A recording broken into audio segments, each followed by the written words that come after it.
¿Sí? Ahora sí, ¿verdad? Bueno, no sé si hace falta el altavoz o no. Sí. Vale. Bueno, pues muy buenos días a todos y a todas y muchas gracias. Lo primero que quiero hacer, obviamente, es agradecer a Vicente Andrés, a Comisiones Obreras, el recibimiento en su sede para tener esta reunión de trabajo en una ronda de contactos que estoy manteniendo con diferentes colectivos, con diferentes sectores, para analizar la situación en Castilla y León, la situación en términos sanitarios, en términos epidemiológicos, pero sobre todo, dado hoy la casa en la que nos encontramos, también las importantes consecuencias que desde el punto de vista del empleo, desde el punto de vista económico, desde el punto de vista social, está teniendo esta pandemia tan grave en Castilla y León. Hoy, desde luego, quiero volver a hacer un llamamiento a la responsabilidad de todos y de todas. Castilla y León sigue ocupando el primer puesto de España en incidencia acumulada de la pandemia. Estamos enormemente preocupados y esa debe ser, obviamente, la principal prioridad y la responsabilidad de todos y de todas, instituciones, partidos políticos, desde luego sindicatos y también, obviamente, la responsabilidad individual de todos los castellanos y los leoneses. Acabar con esta tercera ola, doblegar la curva y ayudar a nuestros profesionales sanitarios que se encuentran en una situación límite, con una sanidad prácticamente colapsada en algunos lugares, que debemos, en fin, entre todos, contribuir a que se desatasque, a que se desahogue durante los próximos días. Pero, insisto, ya 13 días después de la implantación del toque de queda a las 8 de la tarde, el resultado es que seguimos siendo, hoy también, la comunidad autónoma con los peores datos en incidencia acumulada de la pandemia. Pero, en todo caso, además de seguir luchando contra la pandemia, debemos, como decía, paliar las consecuencias económicas y sociales de la misma.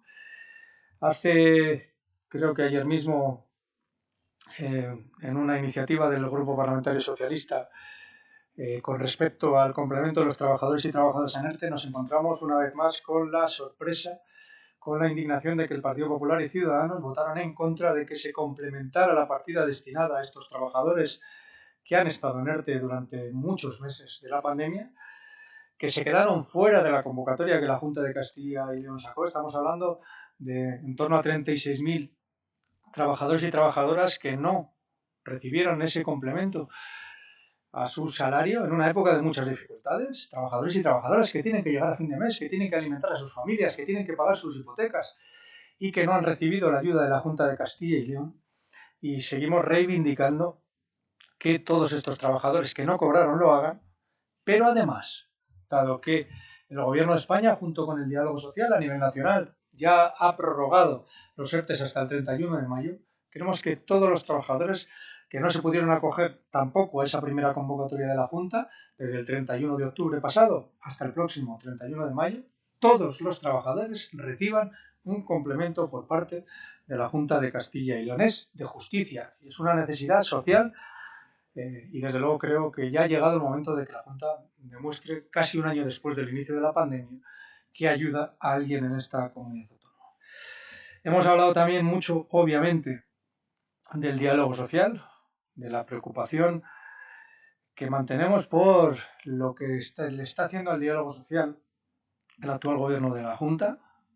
Desde luego yo reivindicaré, no me cansaré, el Partido Socialista no se va a cansar de reivindicar nunca el valor del diálogo social como instrumento para garantizar la paz social en esta comunidad autónoma, como instrumento para proteger mejor a los trabajadores y trabajadoras de Castilla y León, como elemento también para proteger el empleo y a las empresas y como elemento también que ha sido un ejemplo, no solo en España, sino también en otros países del mundo, de la labor, del consenso, del diálogo entre sindicatos, empresarios y la administración autonómica. No somos capaces de entender por qué una de las mejores cosas que hemos construido en esta comunidad autónoma entre todos se sigue permanentemente poniendo en riesgo por parte del gobierno autonómico. Le vuelvo a pedir al señor Mañueco, como presidente de la Junta, como presidente del Consejo del Diálogo Social, que tome las riendas y que evite males mayores. Necesitamos que en el peor momento de nuestra historia contemporánea el diálogo social funcione y se firmen nuevos acuerdos con recursos económicos suficientes para proteger a nuestros trabajadores y a nuestras empresas. Y estamos, obviamente, también, o hacemos un llamamiento a que se resuelva el conflicto con el SERLA. Desde luego nosotros somos partidarios de que los acuerdos se cumplan y que el acuerdo firmado en el marco del diálogo social a principios de 2019 con el entonces presidente, el señor Herrera, se cumpla. Nada más fácil. La palabra se cumple, lo que se firma se cumple. Y desde luego las sentencias también, porque ahora estamos hablando también de que hay una sentencia que obliga a la implantación y a la extensión del SERLA en toda la comunidad autónoma, para proteger a los trabajadores vivan donde vivan. Porque tampoco queremos que, además del incumplimiento del diálogo social, estemos provocando una brecha de desigualdad entre los trabajadores y trabajadoras de esta tierra en función de dónde vivan, en qué provincia vivan. No, queremos que se cumpla y queremos que el SERLA se extienda de forma inmediata, tal y como se establece en el acuerdo del diálogo social y tal y como se contemplan las partidas presupuestarias en el actual presupuesto de la Junta de Castilla y León. Esperamos, alentamos a que este acuerdo se cumpla y se llegue cuanto antes. Y por último, terminando también con el agradecimiento una vez más a Vicente Andrés por el enorme papel que está realizando esta organización en un momento tan difícil para Castilla y León. Me parece que los sindicatos en esta tierra, que comisiones obreras en esta tierra, siempre ha sido muy útil para hacer mejor la vida de la gente y en este momento les necesitamos más que nunca. Les necesitamos hoy y os necesitamos de cara al futuro. Esta tierra se juega una enorme oportunidad de transformarse, de crecer, de parar la despoblación, de construir una comunidad autónoma que le garantice un futuro mejor a sus hijos y a sus hijas, a través de los fondos europeos, a través del Fondo para la Reconstrucción. Y el diálogo social, los sindicatos, comisiones obreras, deben tener un papel en el diseño del futuro de la comunidad autónoma. La mejor manera de hacerlo es con participación, la mejor manera de hacerlo es con consenso. Comisiones Obreras ha demostrado muchas veces que tiene ideas, que tiene proyectos para esta comunidad autónoma. Escuchemos. Yo le pido al Gobierno de la Junta que escuche, porque entre todos estoy convencido de que vamos a ser capaces de darle una mayor utilidad a los fondos para la reconstrucción que nos van a llegar de Europa.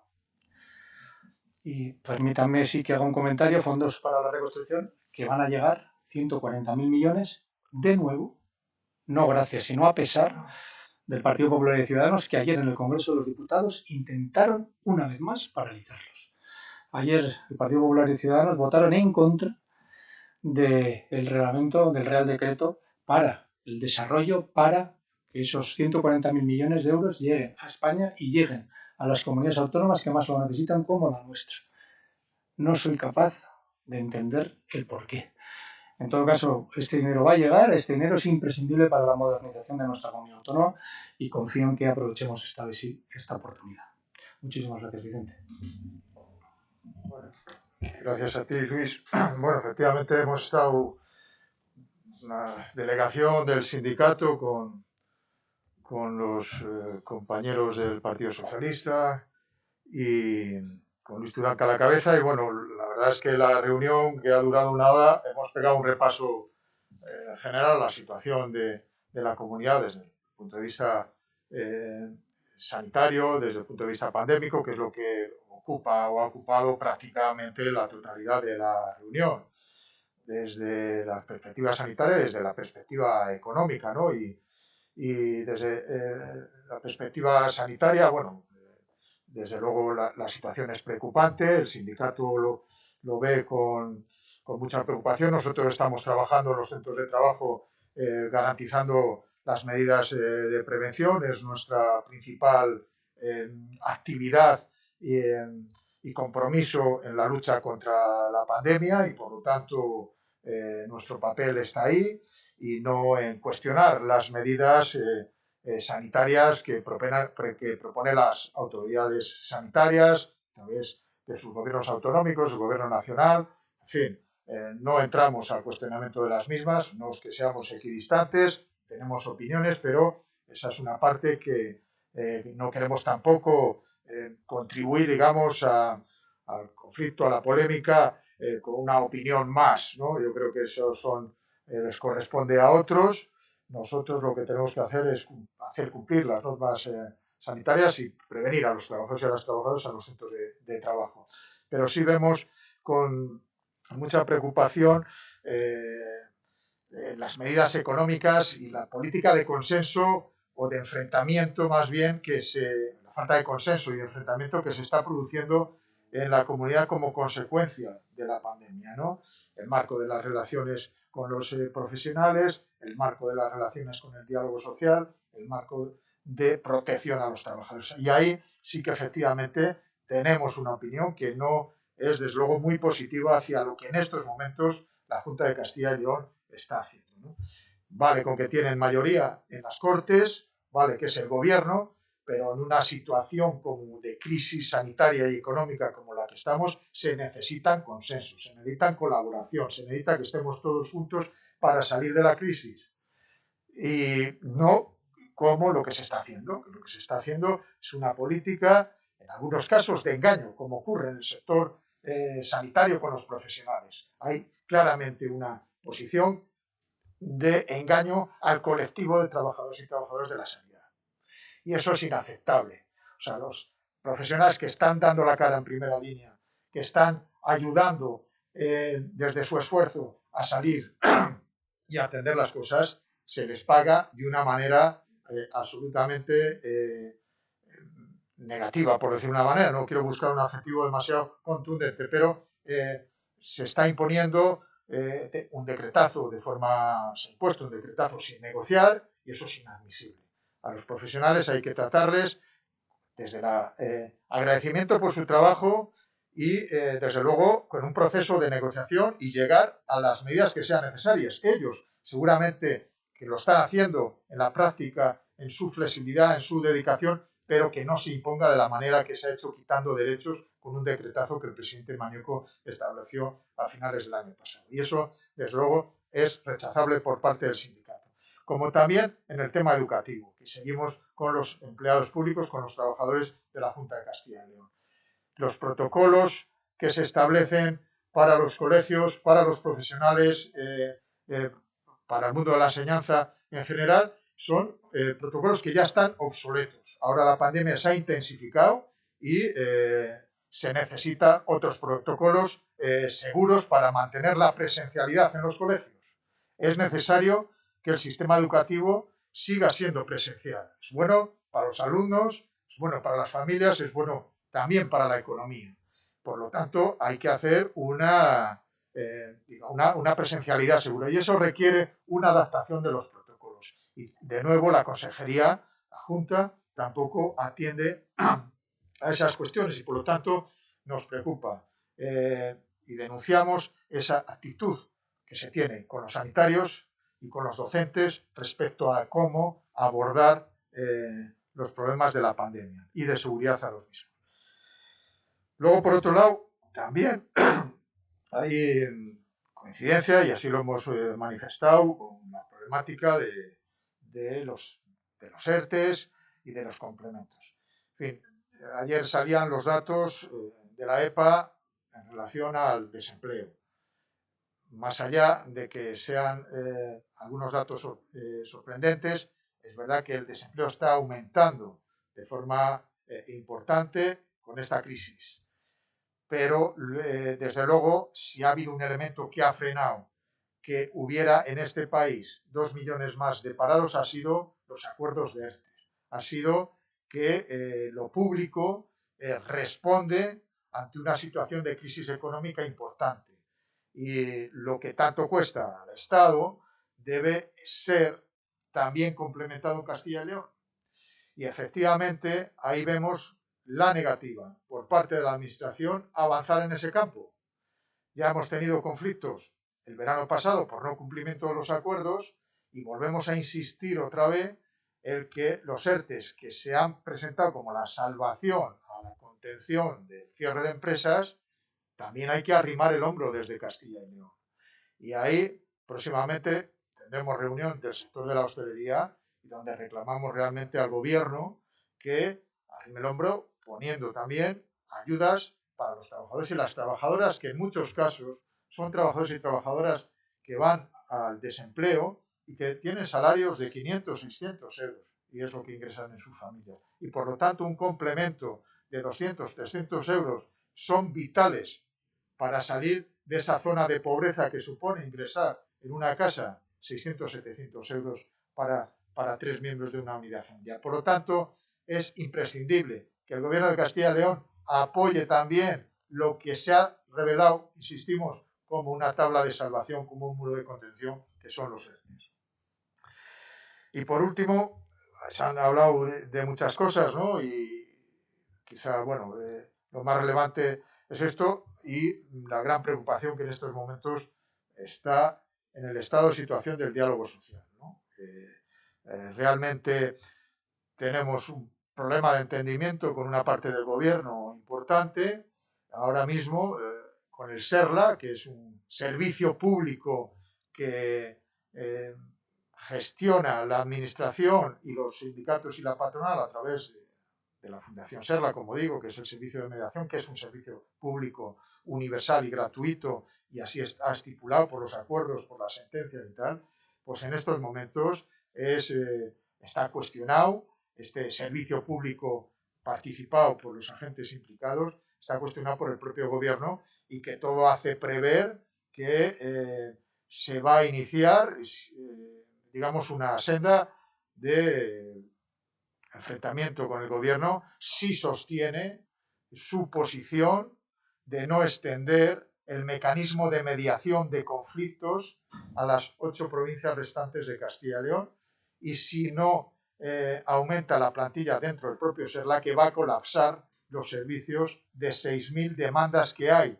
de reclamaciones que hay al año en Valladolid. Eso está al borde del colapso.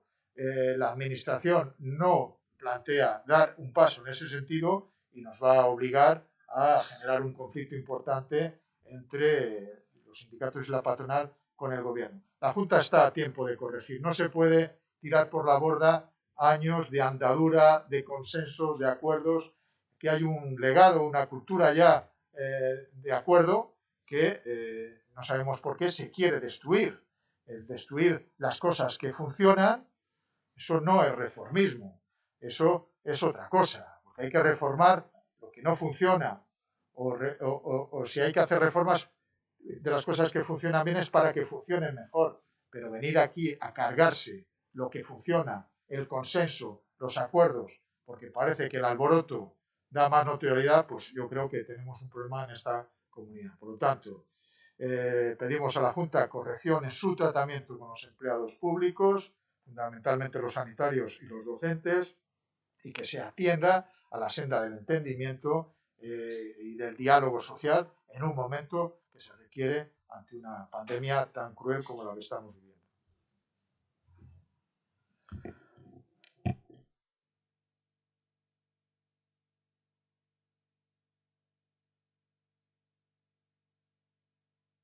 Sobre las preguntas y...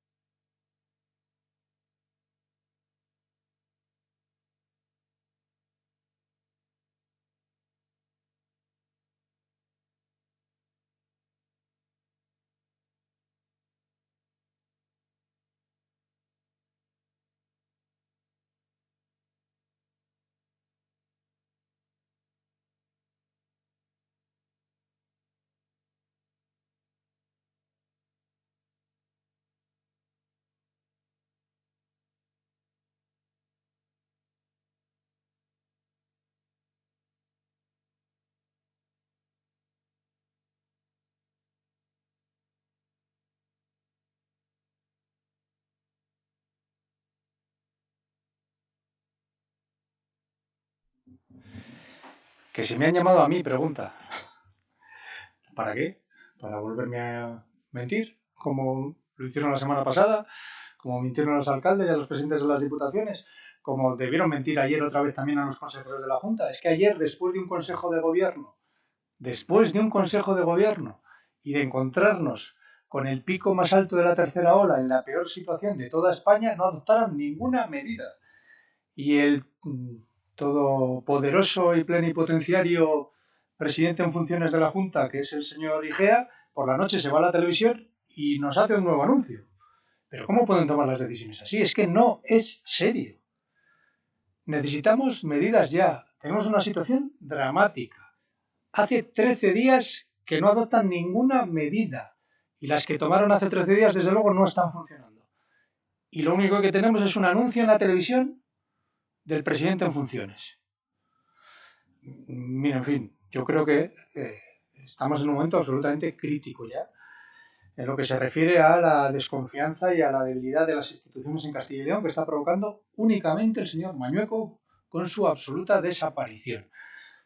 Pero lo más grave es que eso está provocando ya serias consecuencias en lo que se refiere a la lucha contra la pandemia y a la protección de los castellanos y los leoneses. Pero no, ni me han llamado, ni espero honestamente que lo hagan, y en todo caso, si me llaman para comunicármelas, pues tampoco sabré si son verdad hasta que no las publique, así que... Gracias.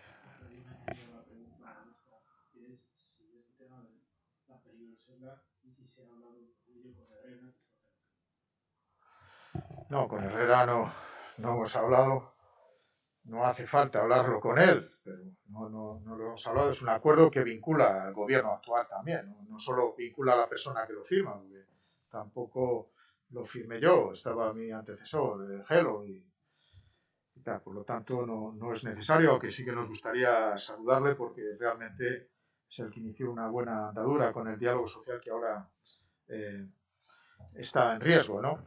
Está en riesgo porque han pretendido modificar la forma de participación del diálogo social, no lo han podido conseguir, está recogido en el Estatuto de Autonomía y, por lo tanto, el diálogo social, en principio, como formato teórico, permanece inalterable. Otra cosa serán los acuerdos que les estamos ahora mismo negociando. Hay muchas mesas de negociación abiertas con distintas consejerías, ¿no? Pero vemos en esto del SERLA, no vemos el peligro al SERLA en peligro, porque es un servicio público, como decía antes, hay una sentencia, hay una orden de estructura que hay que mantenerlos. La legislación laboral protege este sistema, está en todas las comunidades autónomas de España, está a nivel nacional, está financiado por las comunidades autónomas y por el Estado en todas las comunidades autónomas. En fin, no pueden, digamos, cargarse el SERLA así como así, pero evidentemente que hay una clara provocación, ya que en el diálogo social no puede entrar si lo están haciendo con el SERLA. Y lo están haciendo con la propuesta tan atípica, por llamarlo de una manera, de que financiemos el servicio público al 50% el gobierno y al 50% los trabajadores y los empresarios. Eso, que no tiene ningún sentido, es una clara provocación. Entonces, como el diálogo social no ven la manera de poderle hincar el diente, están planteando distorsionar lo que son las relaciones con el SERLA. Y eso puede desembocar en un conflicto serio entre el gobierno y la patronal y los sindicatos, porque se pretende quitar un derecho que nos da la Constitución y la legislación y una sentencia del Tribunal Supremo. Y por lo tanto, lo que están haciendo es jugar con pólvora. Y puede que eso genere un conflicto de buenas dimensiones, donde tengamos que ir de nuevo a los tribunales y donde tengamos que acudir a los organismos, digamos, nacionales como el SIGMA y el propio Ministerio de Trabajo para proteger un sistema que está protegido por la ley. Por lo tanto, no veo el peligro en el SERLA, sino veo que están metiendo como elemento de conflicto para escenificar, no sabemos por qué, un enfrentamiento entre el gobierno y los sindicatos. No sabemos por qué se busca esa vía de conflicto permanente con nosotros. O sea, desde que entró Carlota en la consejería en el mes de mayo ha sido un continuo y permanente conflicto entre los sindicatos y la patronal y el gobierno, permanente, desde que entró esta señora. No sé si es aplicando una política que dirige el vicepresidente del gobierno, o es suya propia, pero lo cierto es que desde ese momento esto ha entrado en un terreno pues muy complicado y unas relaciones muy difíciles de sostener. No entendemos por qué de estas cosas y por qué no heredan de buen gusto, digamos, todos los acuerdos de diálogo social que ha habido durante tanto tiempo. ¿Por qué vienen a cargarse todo lo construido, todo lo que estábamos todos de acuerdo? Es que no se entiende. Pero bueno, creo que el presidente Mañueco no puede estar ajeno a esto. El presidente Mañueco es el máximo responsable de la comunidad, es el presidente del Consejo del Diálogo Social. Le hemos pedido ya varias reuniones para tratar este tema de nuevo, como lo hicimos el verano pasado con los ERTES. Y el señor Mañueco no responde. No entendemos por qué no responde. Somos organizaciones representativas. Igual que se reúne con muchas partes de la sociedad civil, con nosotros no se quiere reunir.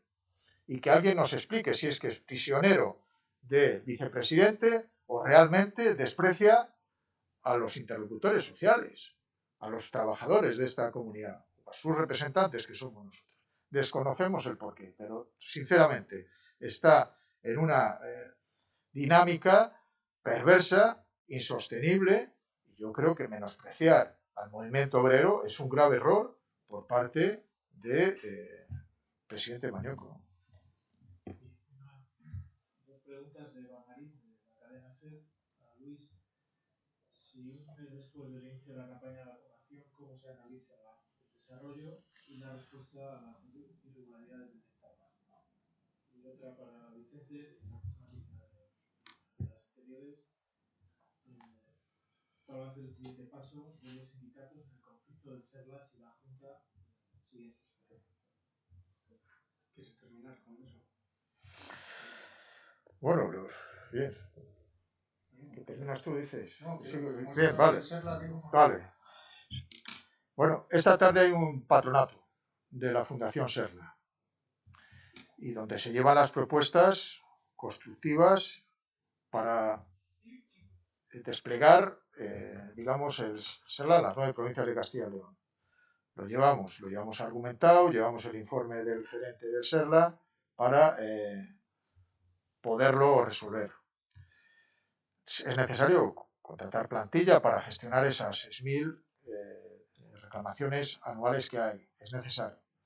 Esperamos que se resuelva, pero si no, no nos quedará otra opción que llevarles a los tribunales.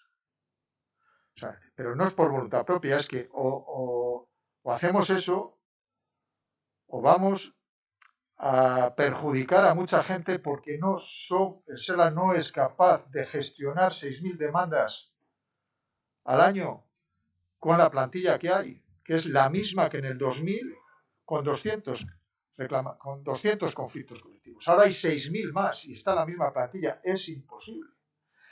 Entonces, se va a colapsar, insisto, y si no hay un aumento de plantilla, esto es una fundación pública, nos obligan, no es que queramos, es que nos obligan, no nos queda otro camino que llevarlo a los tribunales, por mala fe, porque están tomando decisiones a sabiendas que perjudican a los trabajadores y a las trabajadoras y a las empresas. El sistema de mediación del SERLA es un instrumento muy positivo, porque se ahorran un proceso de judicialización importante que da certeza a los trabajadores y da certeza a las empresas. Y no hay que esperar meses para ir a un tribunal porque se puede resolver en el proceso de mediación, porque quien mediamos somos los afectados, los trabajadores y las empresas. Y es un servicio público, no privado, es un servicio público.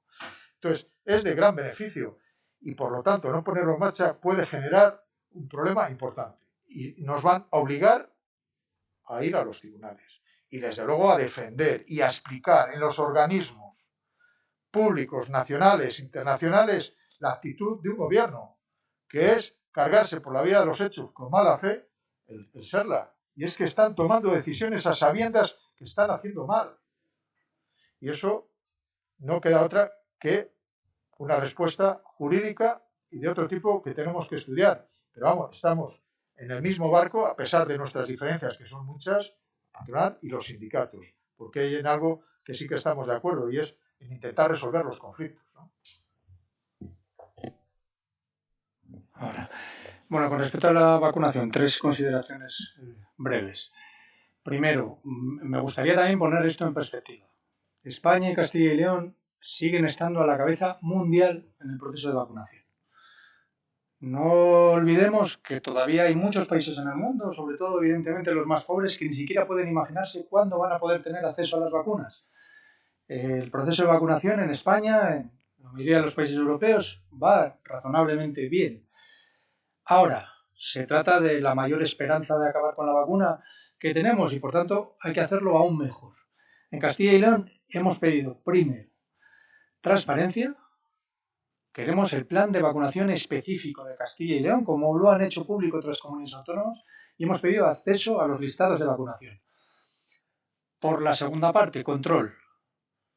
No podemos permitir que nadie se salte el proceso de vacunación, el protocolo de vacunación. Todo aquel que se lo salte lo tiene que pagar. Y serán sus responsabilidades individuales, pero la Administración autonómica tiene la obligación de controlar y vigilar el proceso de vacunación. Claro que sí. A diferencia de lo que decía ayer el portavoz del Gobierno, es obligación, es responsabilidad de la Junta de la Administración Autonómica controlar que el proceso de vacunación es eficaz, es rápido y nadie se salta los protocolos. Y por último, ahora que está habiendo problemas, que está habiendo algunas batallas a nivel internacional con las grandes farmacéuticas, hay que volver a recordar la importancia de lo público. La sanidad pública es lo que nos ha salvado en esta pandemia. Los trabajadores y trabajadoras de la sanidad pública son los que nos han protegido. Y ahora de nuevo, cuando una parte de este proceso queda en manos de quienes solo piensan en hacer negocio, hay que ser muy firmes. Y desde luego la Unión Europea tiene que ser muy firme contra estas farmacéuticas para que no jueguen con la esperanza, con la salud y con la vida de tanta y tanta gente solo por dinero, solo por hacer negocio.